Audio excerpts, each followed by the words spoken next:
അരവിന്ദ് കെജ്രിവാൾ വീണ്ടും ജയിലിലേക്ക് എന്ന റിപ്പോർട്ടുകളാണ് പുറത്തു വരുന്നത്. ഡൽഹി തെരഞ്ഞെടുപ്പ് അടുത്തിരിക്കുന്ന ഈ സാഹചര്യത്തിൽ അരവിന്ദ് കെജ്രിവാളിനെ വീണ്ടും കസ്റ്റഡിയിലെടുക്കാൻ ഇപ്പോൾ കേന്ദ്രം അനുമതി കൊടുത്തിരിക്കുകയാണ്.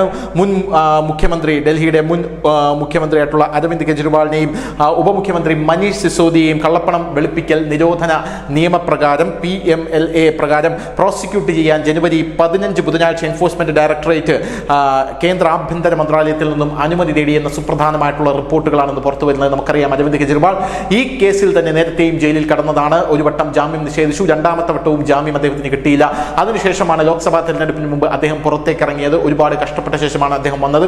ഇപ്പോഴിതാ ഡൽഹി തെരഞ്ഞെടുപ്പ് അടുക്കുന്ന ഈ സാഹചര്യത്തിൽ വീണ്ടും അരവിന്ദ് കെജ്രിവാളിനെ പിടിച്ചകത്തിടാനുള്ള നിർദ്ദേശമാണ് കേന്ദ്ര സർക്കാർ എൻഫോഴ്സ്മെന്റ് ഡയറക്ടറേറ്റിന് കൊടുത്തിരിക്കുന്നത് എന്ന റിപ്പോർട്ടുകൾ പുറത്തു വരുന്നു. മദ്യ കുംഭകോണവുമായി ബന്ധപ്പെട്ടാണ് അദ്ദേഹത്തിന് ഇപ്പോൾ അതുമായി ബന്ധപ്പെട്ട കള്ളപ്പണം വെളുപ്പിക്കലാണ് അദ്ദേഹത്തിന് ഇപ്പോൾ അന്വേഷണം അദ്ദേഹം നേരിട്ടുകൊണ്ടിരിക്കുന്നത്. പ്രാഥമിക റിപ്പോർട്ട് പ്രകാരം അദ്ദേഹം കുറ്റകൃത്യം നടത്തി എന്ന് തന്നെയാണ് എൻഫോഴ്സ്മെന്റ് ഡയറക്ടറേറ്റ് അടക്കം കണ്ടെത്തിയിരിക്കുന്നത്. അതുകൊണ്ടാണ് കോടതി അദ്ദേഹത്തിന് ജാമ്യം നിശ്ചയിച്ചത്. എക്സൈസ് നയ അഴിമതിയിൽ കെജ്രിവാളിനെ പ്രോസിക്യൂട്ട് ചെയ്യണമെന്ന് Delhi lieutenant governor VK Saxena ശുപാർശ ചെയ്തതിന് ഒരു മാസം ശേഷമാണ് അംഗീകൃതമായിട്ടുള്ള ഈ അനുമതി കേന്ദ്ര സർക്കാരിന്റെ കയ്യിൽ നിന്നും ലഭിക്കുന്നത് എന്നുള്ളത് വേറൊരു കാര്യം. ഈ കേസിൽ ഡൽഹി, ഹൈദരാബാദ്, ചെന്നൈ, മുംബൈ എന്നിവിടങ്ങളായി 245 സ്ഥലങ്ങളാണ് എൻഫോഴ്സ്മെന്റ് ഡയറക്ടറേറ്റ് റെയ്ഡ് നടത്തിയത് അഥവാ തിരച്ചിൽ നടത്തിയത്.